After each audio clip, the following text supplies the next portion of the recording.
E nesse vídeo eu vou conversar com a Alice Lucena sobre design, falando também sobre liderança, layoffs, falando sobre dicas importantes para quem está começando na carreira e muitos outros assuntos. Muito obrigado, Alice, por estar aqui, por ter aceitado o meu convite de bater esse papo, a gente conversar aqui sobre as nossas experiências e trocas. E eu vou começar o nosso bate-papo fazendo algumas perguntas rápidas para que a gente conheça mais você, saiba mais um pouquinho sobre a Alice antes da gente mergulhar nas nossas perguntas. Tudo bem? Tudo bem, obrigada pelo convite. Vamos começar então com o aquecimento, né? O aquecimento vai ser Tá. O aquecimento, exatamente. A primeira pergunta já tem a resposta, mas fala pra gente seu nome ou como você prefere ser chamada. Alice. E pode me chamar de Alice mesmo. Não precisa nem fazer apelidos. Alice. Alice, muito bem. O que você estudou? Se você se formou ou não, enfim, mas quais campos de estudo você explorou aí? Eu me formei em Ciência da Computação pela Universidade Federal de Pernambuco e me especializei, em experiência do usuário. Muito bom. O que você odeia muito? Qual a coisa que você mais odeia na vida Herol, assim? Que eu mais odeio? Né? Forte. Uma coisa que eu odeio. Eu odeio academia cheia. Porque eu quero sair logo de lá e tem que ficar revezando no aparelho. Eu odeio academia cheia. Ótimo, é uma boa coisa. E o que você ama muito? Chocolate. Doce. Doce, qualquer tipo de doce. Chocolate, sorvete, o que vocês quiserem. Muito bom. O que te faz ficar ou se sentir feliz? Viajar. Estar viajando. Muito bem. Do que você tem medo? Andar de avião. Que paradoxal, não é? Andar de avião. Eu morro de medo de andar de avião. Muito bem. E uma coisa que você não tem medo? Que eu não tenho medo? Eu não tenho medo de mudança. Olha, muito bom.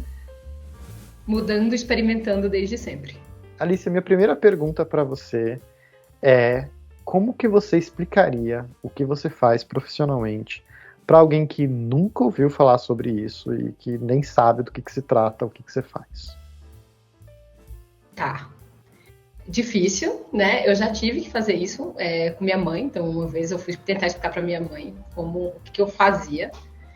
Mas foi uma explicação ruim, então eu vou tentar dar outra.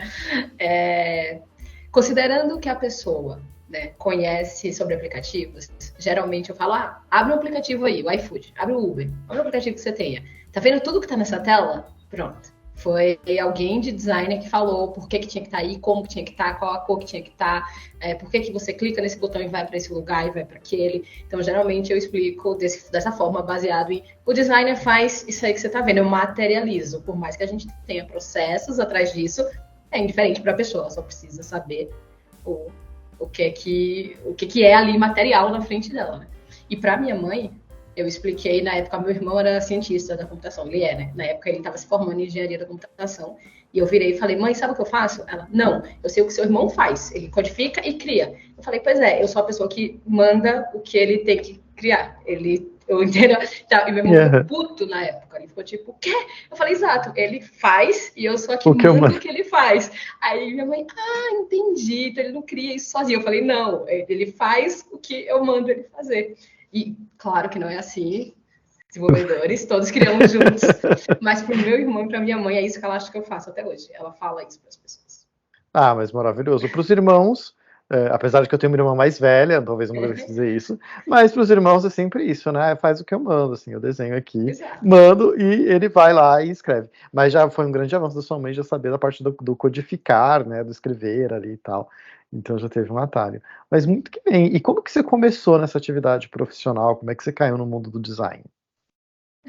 Tá. Eu sou formada em ciência da computação, então eu caí no mundo de... Todo mundo acha que o UX é uma disciplina de design, né? Mas, na verdade, se você pegar ali 2008, 2009, UX era uma disciplina de computação. Ciência da computação tinha interação humano-máquina, que trabalhava justamente a interação entre os usuários, as pessoas, e as máquinas, que era o que a gente estava estudando. Tinha uma ou duas disciplinas com esse sentido. Então, eu comecei numa disciplina dessa, então eu gostei da disciplina, e aí eu fiz todo o meu TCC, monografia, /TG, cada estado chama de um jeito, nessa área. Então, eu acabei me aproximando do professor dessa área e fui fazer algumas disciplinas em design, porque eu queria me aprofundar mais. Mas quando eu cheguei lá, em design, né, no prédio de design, na faculdade de design, lá na Federal de Pernambuco, eles não estudavam isso, eles estudavam produto físico, era outro foco.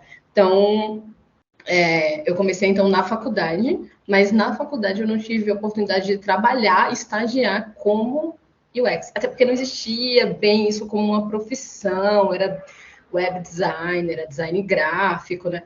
Então, eu comecei estagiando como programadora, e aí eu fui trabalhar no César, e o César já tinha em 2010, 2011, essa disciplina de UX bem fundamentada, e aí eu fiz a migração lá dentro. Eu entrei como programadora e com 3 meses eu falei, então, mas eu queria fazer isso aqui.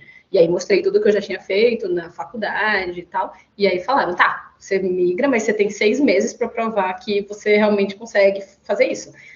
E aí eu falei, beleza. E aí estamos aqui até hoje. Que maravilhoso. E de tudo, o mundo do design é muito grande, mesmo nós que é design digital, né? Você falou do design gráfico, do design físico, a gente foi para o design digital e tem muitas atividades. O que você mais gosta da atividade de design? O que você mais gosta de fazer dentro do mundo do design? É difícil responder essa porque faz muitos anos que eu não faço design propriamente dito, porque eu estou liderando times de designs. Aí muda um pouco, né? O que é que eu gosto de fazer como líder de design e o que é que eu gosto de fazer como designer. Mas respondendo como designer, né? Quando eu comecei, o que eu mais gostava era de resolver problemas. Então vinha tipo, isso aqui não é possível. E aí, como eu tinha um background de dev, eu conseguia conversar com os desenvolvedores, não, vamos usar essa biblioteca, vamos usar isso aqui, e aí a gente faz assim, e aí vai ser possível agora. Então, eu gostava de resolver esses problemas e uma coisa que eu sempre gostei muito foi de ver a criação, né, a coisa, o produto, na mão das pessoas usando. Então, quando eu trabalhei no PagSeguro, uma das coisas que eu mais gostava era de ver as máquinas pelas mãos da galera, nas ruas, na praia, quando eu ia, e a galera usando. Já fui abordada dentro de avião, porque eu esqueci de tirar o crachá. Eu estava com o crachá do PagSeguro. Tipo, você trabalha no PagSeguro? Você pode me ajudar com a máquina que eu tenho? Então, eu gostava muito de trabalhar com o produto em si. E como liderança, eu acho que se você não gostar de gente, de desenvolver pessoas, é difícil ser um líder, né? Então, acho que de ver as pessoas sendo desenvolvidas, dar promoções e méritos e ver júnior, pleno, sênior, e eles alcançando, né, novos objetivos é o que eu mais gosto. Perfeito. E aí, olhando para esses dois contextos, né, da sua carreira, tanto a partir do design, quando você estava ali atuando mais como designer, e agora que a sua experiência está muito voltada para a liderança, influência das pessoas, quais que você considera, ou qual foi ali os principais desafios, ou o principal desafio que você teve? E aí, no caso, os dois principais desafios, né, talvez um pelo menos para cada uma dessas suas experiências. Tá. Eu acho que o desafio de projetos e desafio da carreira. Pode ser o carrinho de carreira. Da minha carreira, tá. Da sua carreira. Eu acho que o primeiro grande desafio da minha carreira, ainda quando eu estava trabalhando como designer, são dois, vou falar dois. Você faz suas regras, você que está me entrevistando, mas as regras, não, você que faz. Acho que o primeiro foi trabalhar em inglês. É outra forma de fazer perguntas, é outra língua para você fazer e entender um teste de usabilidade em inglês. Era difícil trabalhar com outra cultura como designer, para fazer um produto para uma outra cultura. Eu lembro que teve uma vez que eu perguntei a idade da pessoa para montar a velha Persona, 2012. E aí falaram, não se pergunta a idade. Tipo, você não pode saber mesmo. Pergunta é essa. Eu fiquei, meu Deus. Nunca mais perguntei a idade de ninguém. Nenhuma pessoa minha mais teve idade depois dessa. Então, foi bem difícil trabalhar assim, mas foi muito enriquecedor. E, como líder, sem dúvida nenhuma, a maior dificuldade que eu já tive foi com os layoffs que tiveram no ano passado. Acho que a gente pode fazer um episódio só de layoffs, se a gente quiser. Falar sobre demissão em massa. Assim, demitir pessoas é muito difícil como líder. Demitir pessoas quando você tem motivos, feedbacks, quando você tem histórico, é muito difícil. Demitir pessoas sem isso, demitir pessoas porque cortaram o custo, demitir pessoas porque o projeto acabou, é ainda mais difícil. Então, assim, mas sem nenhuma sombra de dúvidas, eu passei por 3 layoffs. Eu fiz 3 demissões assim. E aí foi complicado. Acho que é uma boa palavra, né? Muito bem, Complicado. é uma excelente palavra. E agora eu vou me usar da sua, já que você abriu esse parênteses, eu quero me usar da sua experiência aqui. Eu vou trazer para você uma pergunta que é: e que conselho que você daria para um líder que vai fazer ou que precisa fazer um layoff? Você que já tem uma experiência muito larga nisso, mas infelizmente, enfim, por causa do cenário, mas que conselho que você daria para a liderança? Porque realmente o papel do líder, às vezes, a gente fala pouco, né? Que é um trabalho complexo e tem suas dores. Que conselho que você daria para essa pessoa se você pudesse? Você vai ter que cortar aqui, você vai dar 10 minutos, eu vou pensar e a gente volta. Não, vai ter que ser no improviso. Eu acho que a primeira coisa é entender que tá acima dele. É porque tem muito.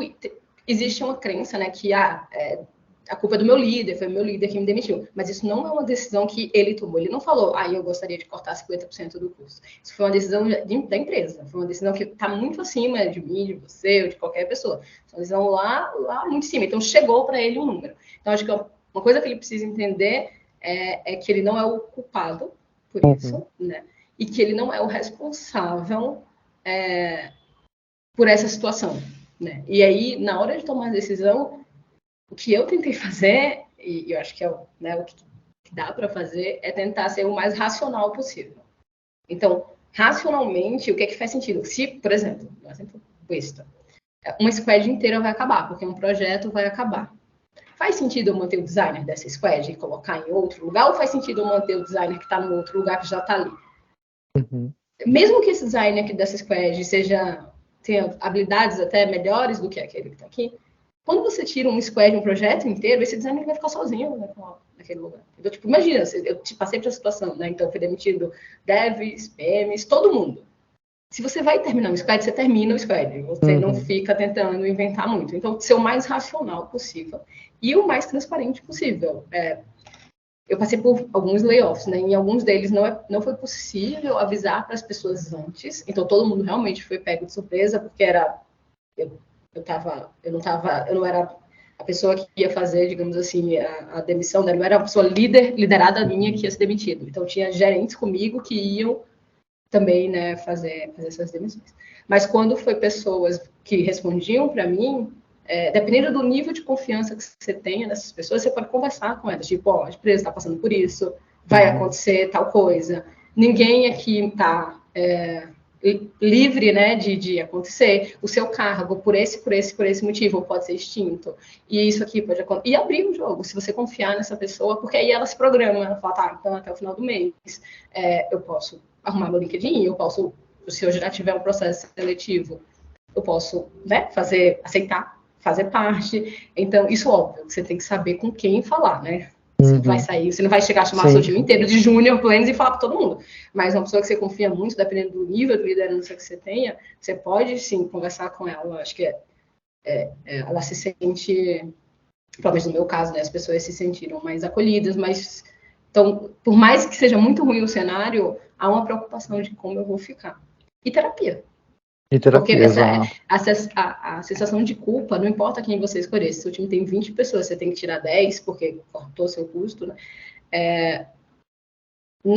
10 pessoas vão sair. Então, assim, não tem como você não sentir isso. Vão ser noites sem dormir, então a terapia para, né, deixar as coisas assim, se colocar à disposição para ajudar essas pessoas, já falar com outros líderes que você sabe que está com vaga aberta, ajudar com depoimentos, né, no LinkedIn, ajudar como você puder essas pessoas. Mas não é uma situação assim nem perto de ser fácil.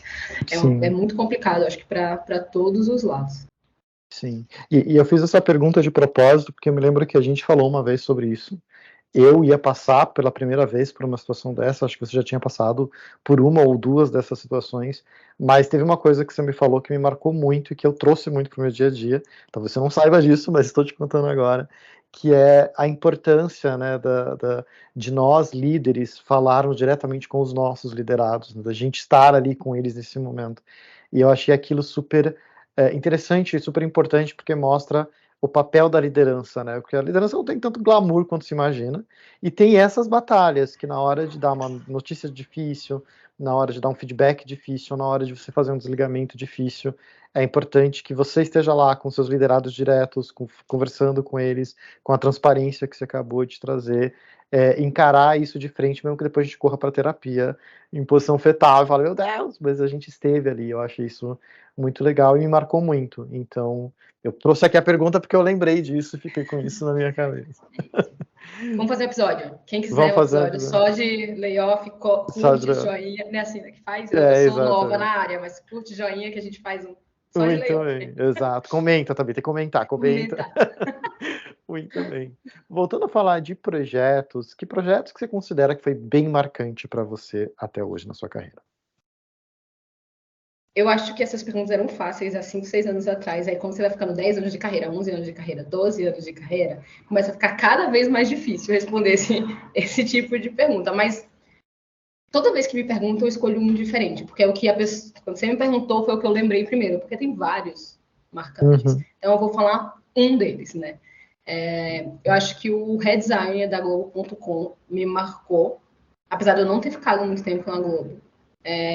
Ter pego a Globo.com e o redesign desse site foi algo muito grande. Eu nunca tinha trabalhado com números que eu não conseguia ler. Então, acessos, 1 bilhão, não sei o quê, usuários, 100 milhões, não sei o quê. Quando a gente trabalhava ali com os vendedores, a gente trabalhava com, sei lá, 20 mil ativos, e depois 40, 60. Eram números que você tinha dimensão. Quando foi para 100 milhões, 100 bilhões de acessos, eram números que eu não tinha noção. E também a responsabilidade de mexer no Globo.com, numa home que leva simplesmente para todos os sites da Globo, né? Então, para o G1, para o GE, para o G-Show. O cuidado que as pessoas envolvidas tinham, as pessoas de business, as pessoas de produto, as pessoas de design. Eu lembro que se ficou meses fazendo pesquisas de cada da logotipo que ia da tipografia, mais para da cor. Então, cada detalhe, que se a gente está falando de uma startup que lança e depois a gente vê, lança e aí a gente vai melhorando. Quando você está falando de uma empresa como a Globo, não tem como, lança e a gente vê. É uma marca muito forte. Então, foi muito marcante por ver como as pessoas estavam, os números eram muito bizarros e como a gente tinha acesso a vários números. E o esmero que as pessoas tinham todas, do diretor que via, a gente fazia apresentações para a galera, até o designer que estava trabalhando no time, até eu, o esmero que as pessoas tinham para colocar aquele produto na rua, assim, e como realmente demora e como é preciso demorar nesse caso. Então, esse negócio de ser ágil, ele funciona como tudo na vida, né? Funciona para alguns casos, não funciona para outros. Você tem que saber com o que você está trabalhando. Então, acho que fazer essa virada de rumo ali da Globo.com foi bem intenso, interessante. A gente acabou de falar, então, né, da sua experiência com a Globo.com e com a grandiosidade de números e tal, mas falando de um modo mais genérico de serviços digitais, que características você acha que tem um bom serviço digital ou que deveria ter um bom serviço digital? Hoje eu acredito que um bom serviço produto digital deve ser confiável. Para mim, a grande característica de um bom serviço digital. Se eu estou usando um banco digital, eu preciso confiar nele, confiar nos números. Eu preciso confiar que minha comida vai chegar no iFood, eu preciso confiar na minha segurança do Uber. Eu acho que essa confiança que a gente geralmente tem com serviços mais conservadores, digamos assim, que você tem um local para ir, né, uma agência para ir, ou enfim, ela precisa estar presente nos serviços digitais e ainda abrindo mais, eu acho que você precisa confiar que você sabe onde você está, para onde você quer ir e o que aconteceu até aqui. Então, se eu estou numa empresa de investimentos, eu tenho que saber quanto eu investi, o que me rendeu até agora, quando que eu posso tirar. Na hora que eu estou fazendo... eu estou usando agora o Wise, né? Porque pode fazer propaganda aqui? Alô, Wise. Pode, depois eu vou falar do recebidinhos da semana, tô brincando. Eu estou usando o Wise agora, então tive muito medo, né? Eu fui comprar, mas qual é a cotação? Quanto eu tenho que pagar? Eu preciso saber o que está acontecendo e confiar que é isso. Eu fiz reserva no Airbnb. Quando eu fazer, até quando eu posso cancelar? Tá claro, cancelamento até quando? Isso aqui vem aqui. Então, acho que os serviços digitais hoje, ele tem que dar muito esse status do que está acontecendo, do que aconteceu, do que vai acontecer. Você precisa confiar E quando alguma coisa der errado, você tem que ter um excelente atendimento. O Nubank, há muitos anos atrás, se diferenciou, né, assim que ele nasceu, pelo atendimento dele. Hoje, há controvérsias aí rolando na internet, mas ele se diferenciou pelo atendimento, né, digital. Sim. Então, acho que um bom serviço digital tem que ter essa confiabilidade, essa previsibilidade que as coisas vão acontecer e um atendimento muito bom, já que ele é digital. Então, você meio que fica... Ai, será que é uma máquina? Será que não é? Será que eu vou ser bem atendido? Será que eu não vou? Né? Então, acho que essas 3 coisas aí. Perfeito. E acho isso bem interessante. Eu, por exemplo, eu tenho a assinatura da Adobe, né, do pacote Adobe ali, do Photoshop e tal, para fazer as artes do canal, do YouTube. Não, tô brincando, mas eu tenho aqui também para isso. E uma coisa que eu acho interessante é que toda vez que eu precisei, pelo menos aí eu tô falando da minha experiência particular com o produto, mas toda vez que eu particularmente precisei de suporte, de atendimento, eu fui muito rápido, foi muito eficiente e foi muito justo. Eu não tive que ficar explicando muitas coisas. Eu disse, olha, eu preciso disso, isso está acontecendo, tal problema aconteceu na minha conta, tal problema aconteceu na minha assinatura, e o atendente respondeu e já foi atrás da solução e me trouxe a solução. Então, foi uma experiência muito legal. Hoje eu tenho uma experiência de atendimento ali com o produto e com o serviço de atendimento ao consumidor muito positiva. E isso é muito marcante, né? Então, eu penso, tá, eu estou pagando mensalmente aqui, mas eu vou continuar porque eu sei que qualquer problema eu vou conseguir ter o suporte. Então, na minha experiência pessoal foi muito positiva, né? E acho que vai bem ao encontro do que você acabou de descrever. E aí, falando um pouco. Boa. E aí, falando um pouco agora sobre quem está começando na carreira, eu estou abrindo uma segunda sessão de conselhos, você já deu um conselho ali atrás para liderança. Agora, pensando em quem está começando na carreira, está migrando talvez, está vindo para a área de design de UX, que conselho que você daria para quem está começando agora?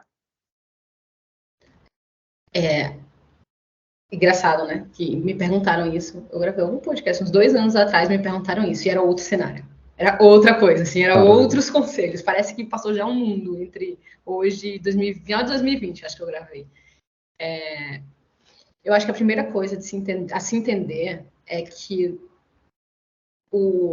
existe um caminho a ser traçado, a ser percorrido, e que isso não vai acontecer em 1 mês, e nem em 2. Que não dá para você fazer uma migração e querer aprender tudo e saber tudo e entrar numa vaga ganhando 5 mil, 6 mil reais e tá fácil, né? Tá de boa. Acho que ter essa mentalidade... Hoje eu faço mentoria para pessoas que estão começando e algumas vêm falar comigo e tem essa característica de urgência, né? Da pressa. E aí eu até brinco, eu falo, você dá para ser médico em 2 meses? Dá para ser advogado em 3 meses? Dá para ser, principalmente para quem vem de áreas muito diferentes. Assim. Não dá, então, não dá. A gente precisa ter um pouco de calma para entender. Eu não estou dizendo que precisa de 4 anos também, mas eu estou dizendo que precisa-se de estudo, né? Não dá para banalizar a profissão dessa forma. Então, acho que ter essa mentalidade de que é necessário estudo, é necessário experiência, né? É necessário respeitar os profissionais da área, então é necessário respeitar as características que você precisa ter para começar. E aí, não tentar fazer todos os cursos do mundo. Entender o que é designer. Como o designer trabalha dentro de uma empresa de tecnologia? Muita gente vem para mim sem saber, tipo, eu quero ser designer, é só desenhar. Eu nunca fez uma pesquisa no Google para saber que existem, tem writing, tem research, tem service, qual a diferença do UX para o UI. Então, entender o que é esse design digital. O que compõe esse design digital? O que eu tenho que me aproxima ou me afasta de cada uma dessas? Como é que está o mercado para cada uma dessas áreas? E aí sim, pensar, eu quero ser research, não me interessa por mais nada, beleza? Vamos entender quais são as metodologias de pesquisa, vamos entender, então, vai lá, entende? Não, eu quero ser UX, UI Product. Beleza, o que é que tem que saber? Figma, você tem que saber algumas ferramentas, você tem que saber, ter uma noção disso, e tá bom, começa a tentar aplicar e começa a trocar com outras pessoas na área, e aí o LinkedIn acaba sendo, talvez o Instagram também tenha, mas acaba sendo um canal para você consumir e colocar conteúdos, mas também não tenta abraçar o mundo. Não tenta, eu quero estudar um pouco de writing, um pouquinho de research, um pouquinho de Figma, e aí eu tento estudar tudo, e aí eu aplico para todas as vagas que existem, e eu entendo o desespero do começo da carreira, Uhum. né, dessa urgência de dinheiro, de conta e de tudo isso. Mas pode não levar a lugar nenhum. Você pode acabar se perdendo, né, nesse processo. Então, saber que você vai precisar estudar, não entra achando, vou ganhar 6 mil, como era, e era mesmo. Em 2020, se você fizesse um curso de um mês, tinha tanta vaga que as pessoas pegaram pessoas assim de todos os níveis, saíram entrando, tanto é que a gente teve um inchaço, de fato, de alguns times de design que a pessoa virou sênior em um ano dentro de uma empresa. Eu vi pessoas que viraram sênior 1 ano, 2 anos, simplesmente saíram de júnior para sênior, porque naquela empresa, naquela startup tinha começado, ela era. E aí, quando ela chegou no mercado, ela com 2 anos de carreira, querendo uma vaga de sênior, e aí tudo se embolou. A gente se perdeu aí nesse tempo.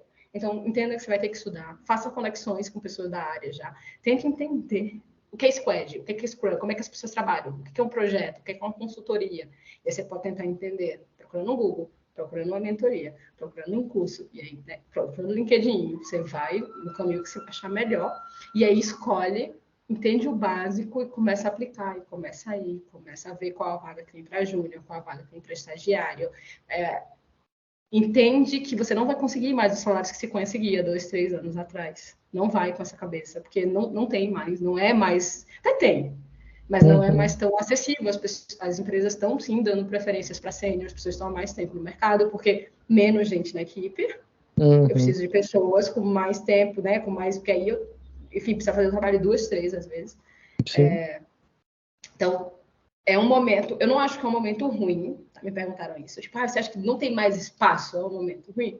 Não, eu acho que se você quer isso, principalmente para quem tá na faculdade, quem tá saindo, super tem espaço para você aprender, para você ir fazer. Agora, realmente, eu não acho mais que tem espaço para os aventureiros, vou tentar aqui, aí vou tentar publicidade, vou tentar design, vou tentar e vou ver aqui o que dá, e vou, sabe? Aí eu acho que não tem mais tanto espaço, porque a concorrência está alta e porque as empresas estão mais diligentes com seu dinheiro, né? Sim. O que vão contratar, o que e a própria... Sim, total. E a própria carreira, houve durante algum tempo, e a gente até falando até de bastante tempo, não foi uma coisa tão curta assim, que era um boom, né? E todo mundo falava, eu vou migrar para lá, porque existe também muita coisa, emprego certo, faça esse curso, você tem emprego certo e tal. E havia uma certa confiabilidade de que de que a gente iria para o mundo digital ou para a área de design e que seria tudo muito tranquilo, mas é isso, a situação mudou, o mundo passou por uma pandemia, as empresas ficaram um pouco mais conservadoras com os investimentos, a partir disso a própria área como um todo amadureceu também, não teve tudo, agora há toda uma questão de critério, então talvez justamente essa migração parece que está mais relacionada a preciso gostar muito do que eu faço, porque não vai ser fácil não vai ser tão bacana quanto parece lá no bannerzinho do aprenda design em um mês, não, vai ser um pouquinho, vai demorar um pouquinho mais. Eu tive, né? Ela terminou já, uma mentoranda de arquitetura. Ela estudou 1 ano para conseguir o primeiro emprego dela. Desde o ano passado que ela fez a migração de arquitetura, e aí fez cases, aí fez um curso, não vou dar spoilers aqui, fez um curso, né? E aí estudou, fez case, criou um portfólio, fez uns relacionamentos, aí entrou na mentoria comigo e a gente ajustou algumas coisas de LinkedIn, de aplicação de vaga, saber fazer entrevista é muito importante, né? Como se portar. Então a gente estudou algumas coisas assim, e 1 mês e meio depois disso, aí ela conseguiu a vaga. E aí ela entrou, começou dia 3 de abril, fiquei super feliz. Mas é isso, é possível. Mas ela não fez isso em 1 mês. Ela fez isso. Quando ela chegou a mim, ela já estava estudando há tempo. Ela já tinha a base, mas ela não sabia o que fazer com isso agora? Como é que ela fazia uma entrevista? Então, ela precisava de alguns ajustes, porque como ela nunca tinha trabalhado, ela não sabia o que é um dev. Então, quando ela foi ter entrevista com dev, com PM, a gente conversou antes. Eu falei, o PM faz isso, o dev faz isso. Lê esse artigo, estuda isso daqui, porque na hora que você for falar com eles, você tem que saber o que eles fazem. Você nunca, né? E aí, você pode até nunca ter feito, mas você vai dizer que você sabe, conhece a teoria, e deu super certo, assim. Então, não é para desanimar as pessoas, mas não é para as pessoas também acharem que vai dar certo porque sim, né? Porque tá aquecido e tal, não é mesmo o cenário. Muito bem. E agora uma outra pergunta, talvez um pouco polêmica, mas acho que não. O que faria você contratar alguém para trabalhar contigo? Nossa, faz tempo que eu não contrato ninguém. Acho que faz um tempo que eu não contrato. O que mostra, de fato, como o mercado desaqueceu, né? Porque, não sei se você lembra, quando a gente trabalhava lá, eu fazia 200 entrevistas em questão de meses, assim, era entrevista todo dia, tinha dia de fazer 5 entrevistas. Aí isso é 2019, 2020, Sim. 2021, fazia muita entrevista, fazia, meu Deus. Mas o que me fazia, né? O que me faz contratar alguém para trabalhar aqui? Eu acho que logo no início, quando eu comecei a contratar, só uma coisa me fazia contratar alguém, que era ela ser muito boa naquilo que ela fazia. Então a gente fazia cases, testes, portfólios, a gente fazia um monte de coisa. E se ela mostrasse que ela era muito boa naquilo que ela fazia, ou seja, o resultado que ela trazia, ela sabia chegar no resultado, que era o resultado que a banca, a gente, enfim, acreditava que era o melhor resultado, aquela pessoa entraria. Até que eu comecei a quebrar muito minha cara com pessoas que entravam e eram muito boas tecnicamente, mas não tinha nada a ver com o time, ou não tinha nada a ver comigo, não tinha o estilo de trabalhar com a empresa, com o time, comigo, enfim.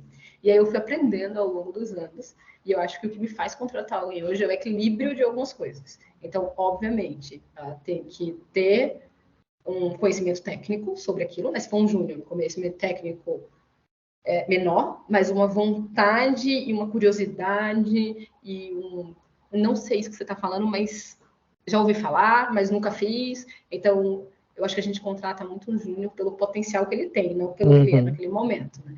Então, mas enfim, a parte técnica tem que estar equilibrada com aquilo que a gente procura, mas a parte pessoa, né? Que chamam de soft skills, mas o pessoal tem que ser alguém que se identifica com a empresa de alguma forma, então eu não posso trazer alguém que não acredita no sistema financeiro para trabalhar no mercado financeiro, porque não vai dar ruim em algum momento. Ou, na verdade, você até pode, né? Se a pessoa separar o que ela acredita do profissional. Sim. Mas eu acho que a questão é que a empresa carrega valores, e aí se a pessoa não dá match com aquilo, em algum momento vai estourar. E eu acho que não dá match também com o líder dela. Pode ser eu, né, o líder, ou pode ser outra pessoa, mas eu sempre falo para quem está comigo na mentoria de liderança e para as pessoas que já passaram por mim, que quando você vai contratar alguém, a decisão final você gostaria de fazer um one-on-one com essa pessoa todas as semanas, por 1 ano, 2 anos? Você acredita nessa pessoa dentro do time? Você acredita que ela tem esse potencial que você vê? Você quer, né, desenvolver essa pessoa dentro do time? Ela é uma pessoa que vai agregar o time que você está, com o comportamento, como pessoa, com a comunicação, com maturidade, com tantas coisas que vêm. E eu lembro que no início eu ficava meio assim de falar isso. Eu falava, cara, mas não devia ser mais objetivo. Eu sou muito racional, ela sabe, era checklists. Sim. Mas tem um componente emocional que é muito difícil de explicar, mas que, assim como um liderado não quer trabalhar com um líder também que ele não confia, ou que Sim. ele não sei, eu não acredito nos valores desse cara, esse cara falou uma coisa nessa reunião e essa pessoa falou um negócio nessa reunião e me pegou errado. Então eu acho que tem que ter essa conexão emocional, só que ela é muito difícil de ser avaliada, porque, né, não gostei de você, não vou te contratar, não é assim que acontece. Não sei como é que você vê, é muito tênue, né? É uma questão instintiva, e o instinto é um problema porque é difícil a gente explicar, porque é a sabedoria que a gente constrói com a experiência e com o tempo, que aos poucos você vai entendendo, olha, essa relação aqui vai funcionar, essa não, mas normalmente é depois que a gente erra algumas vezes, que você começa relações que fala, vai dar certo, aí não deu certo. Aí você fala, já aprendi aqui algumas coisas. Mas me parece muito uma questão de intuição mesmo nesse aspecto. E é dos dois lados. E é dos dois lados. Eu já fui entrevistada por várias pessoas em empresas no longo desses anos que eu olhei e falei, o salário é maior, tem mais benefícios, tudo legal, mas, cara, essa pessoa aqui que me entrevistou, não sei se vai rolar. Não bateu. E aí eu já neguei ofertas que eu achei que, não sei, eu já neguei continuar em processos porque ficou... E não dá para explicar, eu não sei explicar também, e eu acho que tem que ser dos dois lados, não é minha dica nem só para quem contrata, é para quando você vai ser contratado. Se não tiver esse clique, não vá. Não, vou só tirar aqui do parênteses isso do alto do privilégio de você poder escolher ou não ir ou não ir. Então, eu tô falando, assim, obviamente, se tiver uma situação que você precisa de um emprego, Aí a você não gente, conseguiu, você não exato. vai usar um.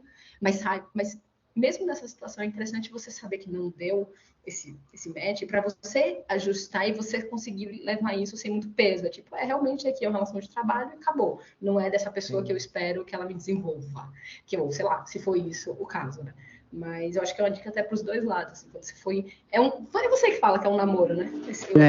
Gente, É o namoro da empresa com você, né? exato. Um relacionamento.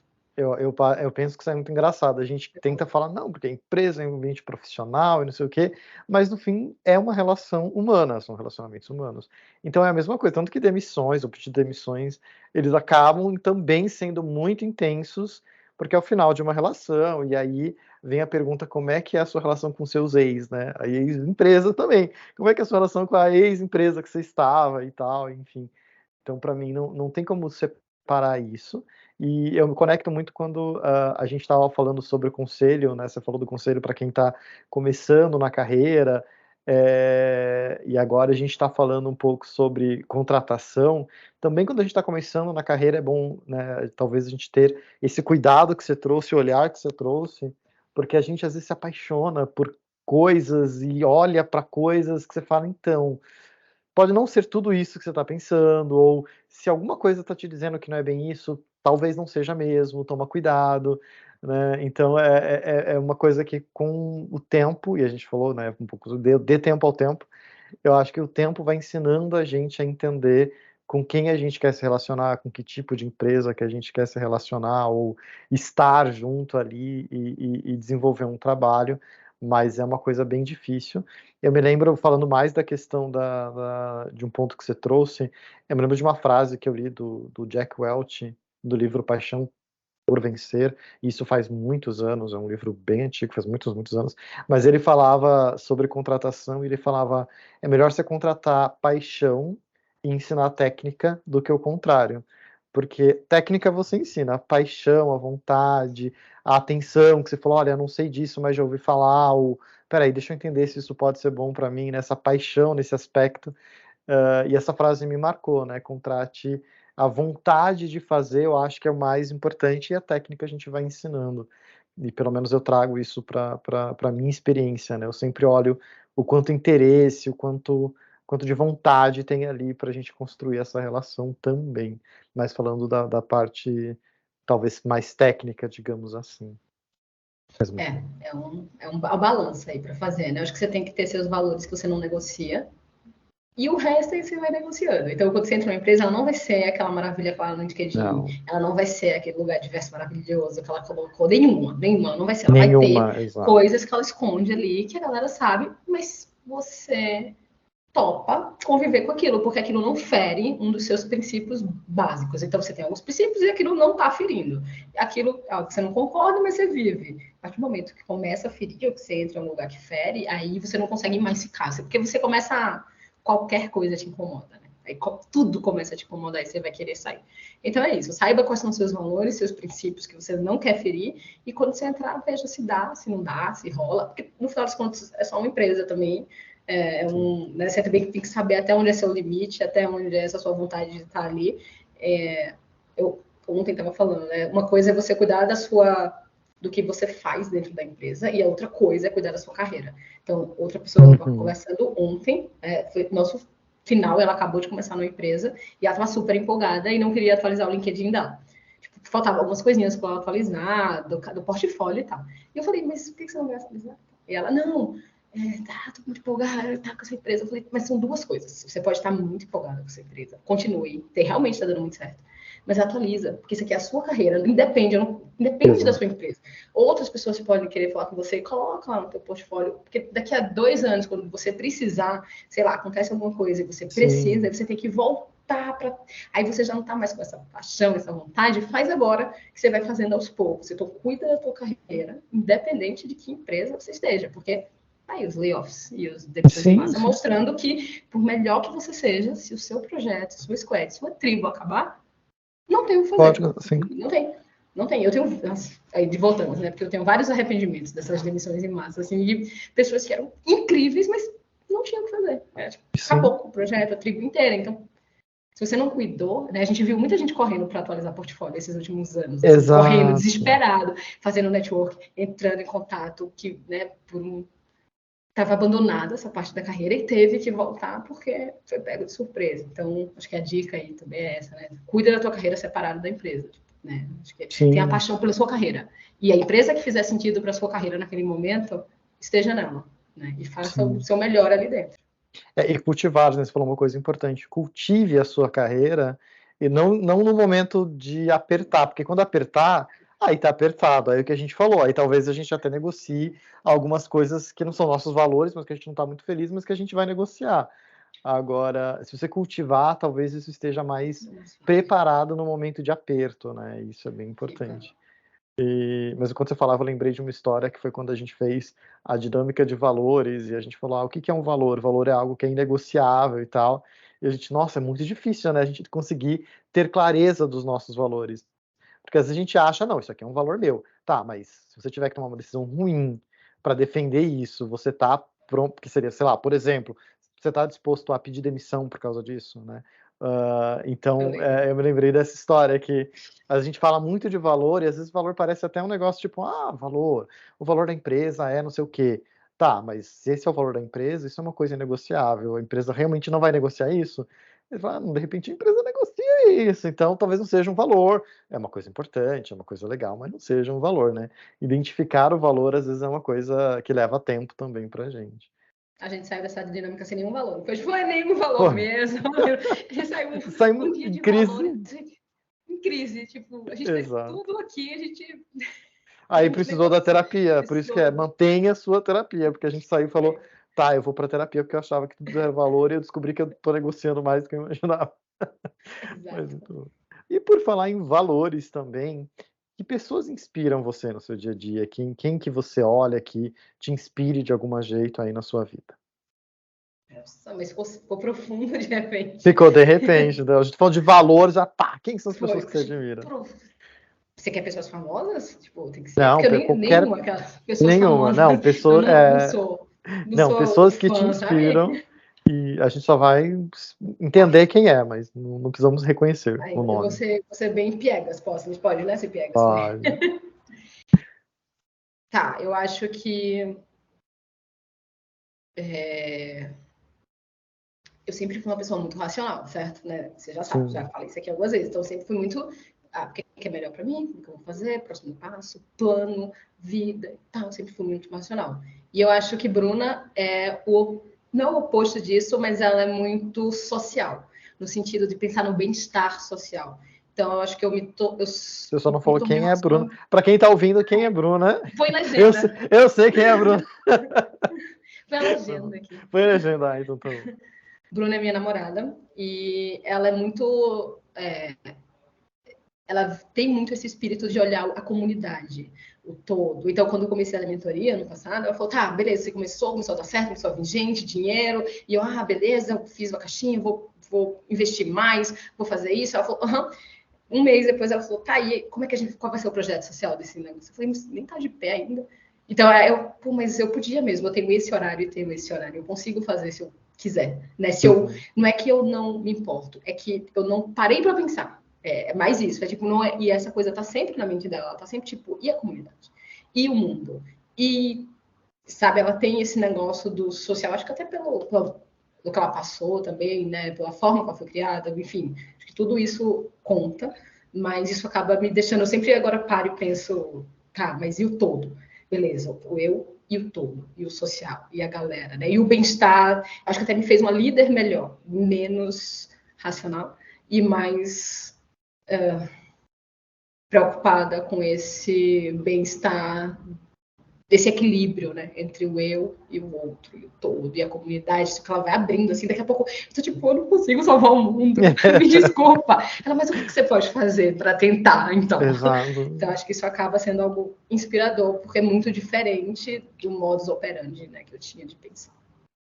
Ficou bonito, né? Ficou muito bonito, gente. Vamos depois mostrar para a Bruna, ela vai ficar emocionada ao descobrir isso. E o bom é que você acabou de conectar, sem querer, imagino, mas com a próxima pergunta, que você falou de um lado social daquilo que você tem feito, né? O impacto enfim, na sociedade, naquilo que você faz, mas o que você considera como seu propósito de carreira, de trabalho? Qual é o propósito do seu trabalho? Essa pergunta é muito boa, é boa ela vir agora, assim, porque já me fizeram essa pergunta algumas vezes ao longo, não necessariamente conversando, assim, mas, tipo, o que você fala? Por que você fez isso? Minhas primas, a maioria das minhas primas e tal, trabalha na Universidade Federal, trabalha com educação, são professoras, PhD e tal, então elas têm isso, né? Eu sou a única pessoa vendida aí, né, que trabalha com empresas privadas, e, enfim, então elas faziam essas perguntas. E no início eu falava, pagar meu boleto. O que eu preciso fazer? Eu com 22 anos, eu preciso pagar meu boleto. E aí depois que você vai crescendo, que você vai pagando, que você vai conhecendo outras pessoas e outras histórias, eu acho que hoje, na posição que eu estou hoje, eu vejo como meu propósito preparar pessoas para ocuparem posições mais altas, pessoas que não necessariamente são as pessoas para a qual esses cargos foram desenhados. Então, quando você pensa no cargo de gerente, né, de diretor, de superintendente, gerente geral, head, pode pegar qualquer uma dessas palavras, qualquer cargo especialistas, cargos de maior poder, de maior autonomia, de maior remuneração, de maior, enfim, todos esses assim, esses cargos eles não foram pensados para pessoas como eu, por exemplo. E nem pensado para pessoas que são diferentes do padrão, né? Do homem branco cis. Se eu pedir para os chats, para as APIs, né? O chat lá, dizer, desenha aí a pessoa que é diretora de design de uma empresa de tecnologia no ramo de financeiro, sei lá o que, ele não vai desenhar uma pessoa parecida comigo, assim, nem de longe. Então, eu acho que hoje o meu propósito hoje, com as mentorias e hoje no trabalho até que eu faço dentro de empresas com esse poder um pouco maior, é justamente buscar ter times mais equilibrados e ajudar essas pessoas a se prepararem para cargos que não foram desenhados para elas, porque elas não acreditam que podem ocupar. É muito claro quando você é líder de um time que você tem pessoas diferentes, como as pessoas são padrão, elas têm uma autoconfiança de que vão conseguir, e por isso que elas conseguem, eu não estou dizendo que elas são mais competentes, elas conseguem porque elas sabem que elas podem conseguir, porque elas olham e veem pessoas iguais a ela lá em cima. Então elas olham e falam, eu sei que eu posso. Mas tem pessoas que olham e falam assim, eu não consigo, tipo, eu sou até aqui. E aí acaba sendo o meu propósito mostrar que não, você pode, eu consegui, essa pessoa conseguiu, aquela ali conseguiu, então você também pode, só que você tem que ter mais confiança, você tem que falar, você não pode se calar, você tem que... E aí vamos trabalhar essas coisas aqui, porque, né, você não pode se diminuir, a não ser que você queira. Não quero, mas às vezes a gente quer porque a gente acha que não consegue. Aí a gente quer, né? Não é que a gente quer, é que a gente não quer nem tentar, porque já passou por muita coisa, já sofreu muita coisa. Então, acho que esse, hoje, eu vejo como sendo um propósito, né? Mas algo que eu me dedico mais, né? Que eu faço com mais afinco, apesar de hoje não estar fazendo, quer dizer, tá fazendo nada, né? Mas na real eu tirei um break.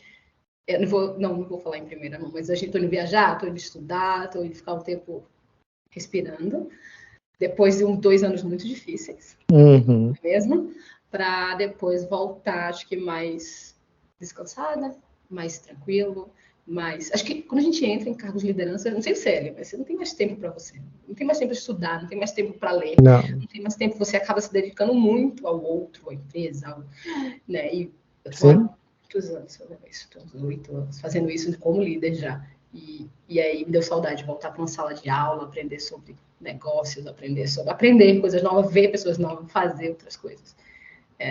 E acho que vai ser bom. Muito bom, esse é ótimo. E falando do seu propósito, você estava falando e passou várias coisas na minha cabeça. Uma delas é, você falou sobre fomentar, né, as pessoas, ou acelerar, por assim dizer, pessoas que podem estar em cargo de lideranças e hoje não estão, em grande parte, por causa da forma como são desenhados esses cargos.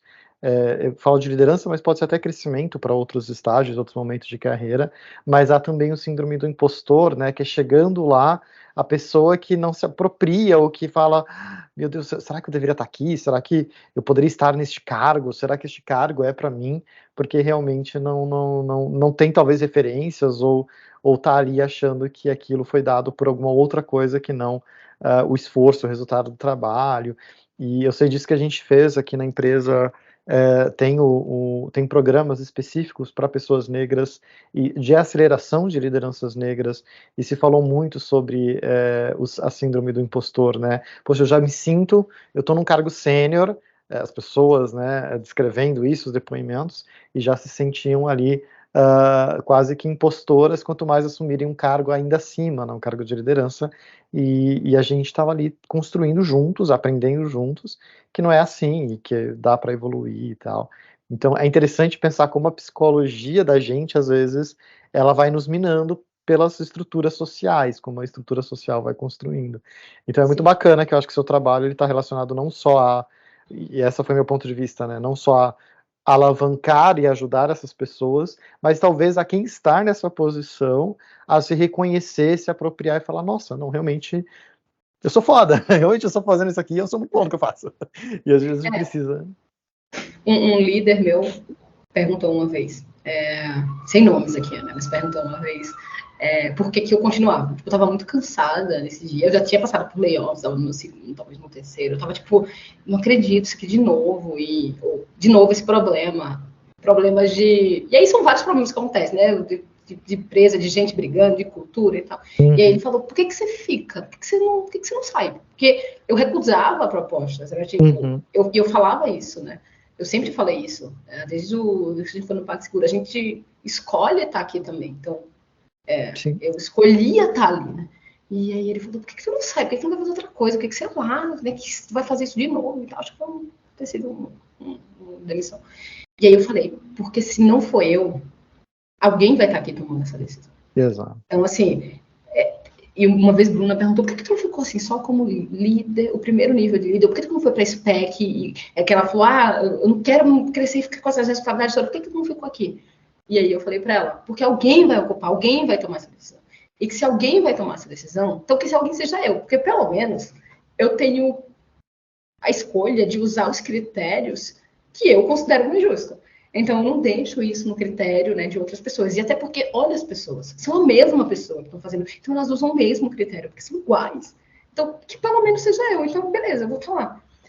Na época fez muito sentido, e uns 3 semanas atrás eu pensei nisso de novo, né, dando esse break, eu pensei, tipo, mas cansa, né, você faz isso, dá trabalho, essa pessoa pede, sim, e faz isso, são decisões difíceis, mas é isso, se não for você, né, essa pessoa que você estava conversando, se não for você, alguém vai estar aqui, alguém talvez menos capacitado do que você, porque se você não se acha bom o suficiente, pode ter alguém menos bom ainda, que vai estar no teu lugar, porque é o suficiente para quem está acima de você, entendeu? Então, ocupe esse lugar e se prepare para ele, e se capacite para ele, porque se não for você, vai ter outra pessoa fazendo, entenda.